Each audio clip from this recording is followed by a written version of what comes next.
Today on our how-to, we're going to go over the installation of a front door to a home we built out here in Farmersville, Ohio. We're going to show you the details on installation on a pre-finished, pre-hung 2x6 exterior wall front door system. Let's go do it.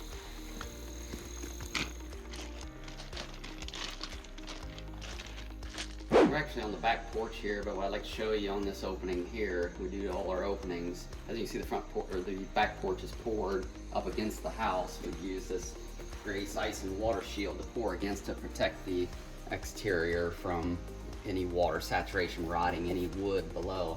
But we also wrap the openings all the way around to waterproof for any water that could potentially get in behind any of your trims. It actually just helps save your sill plate and the lower portion of your studs. Some of these will rot out if any water just wicks in there over time. So make sure you get these areas sealed really good so that the water can't saturate any of this wood.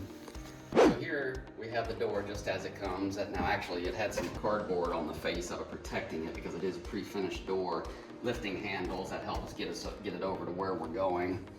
Now a lot of doors will come with an actual threshold protector on them, and that'll save your threshold from contractors and whoever walking in and out and doing any damage to it. So this one here will need something on it to protect it, and I believe the homeowner is actually going to secure this door to where no one can actually use it anyway. So here it is, ready to go. We'll get it over to the opening and get started.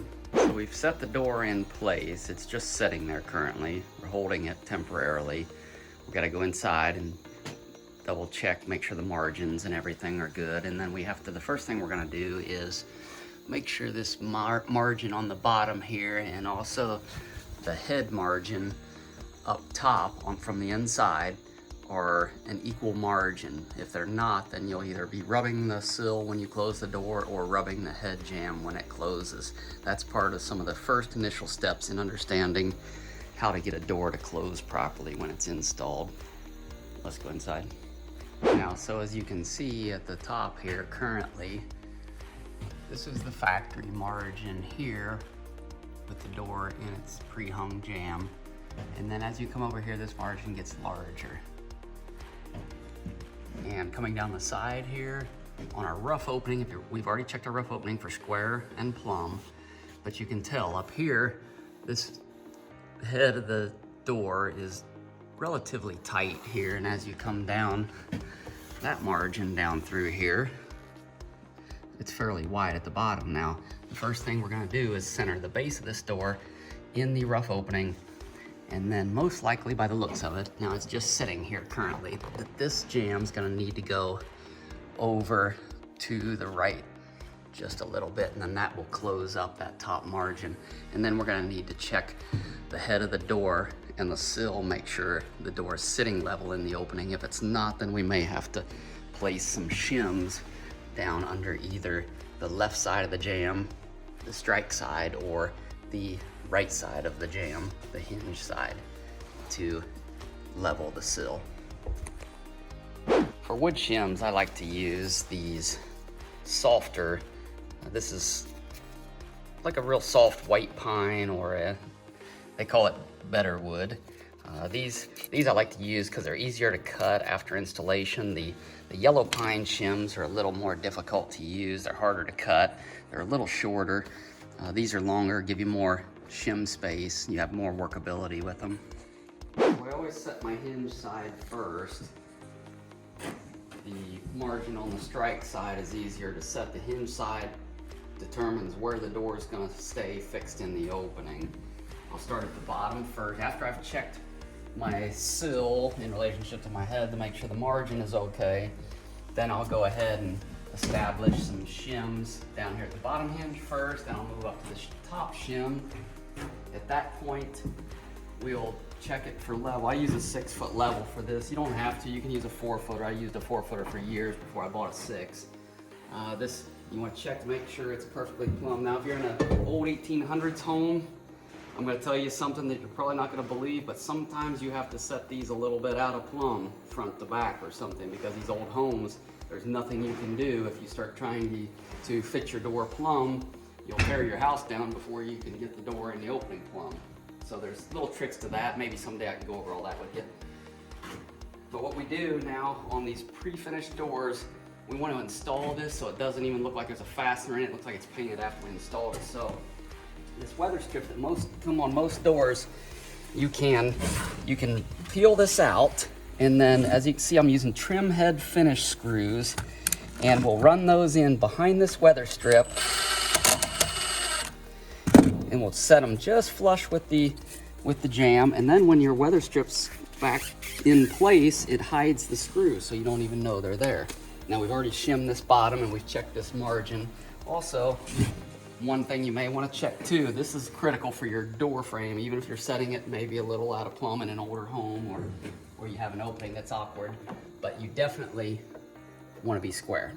So take a framing square or a small speed square or something and make sure that your jamb and head are square together. And you do that by potentially shimming the bottom one side or the other, up or down a little bit. We'll be back with you in that. Anything else on a final note that you want to look for when you're doing the install? Step on outside here. When you set your jamb, there's a potential that your wall plate is twisted too, potentially from top to bottom, one side more plumb than the other.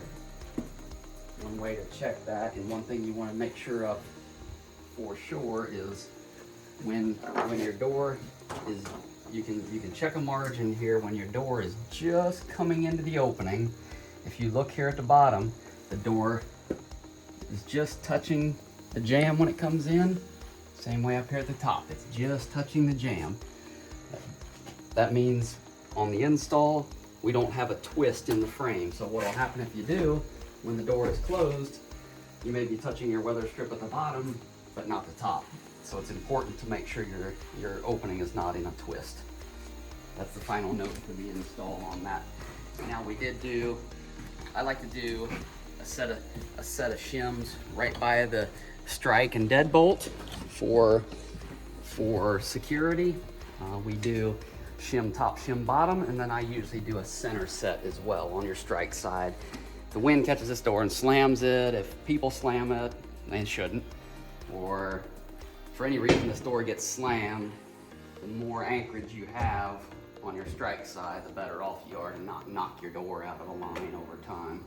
Now, on the final install, if you notice, this is a nice consistent margin across the top, all the way down the strike there. There's a nice equal margin now. And nor is our door rubbing on the threshold when it closes, just barely rubbing. So this will have a really nice closed strike to it. If you're at this point here and your door is rubbing the sill real hard, or rubbing the head, or hitting this jamb somewhere, stop and back up and readjust some of your shims. You may have to, it's hard to say how far you have to back up, but something that you've installed at that point, if something's rubbing, needs to change a little bit. Now, we're getting ready to install the hardware kit. I'm not sure exactly what we're getting into here. The homeowner's purchase looks like some type of custom hardware set. Not sure where they got it.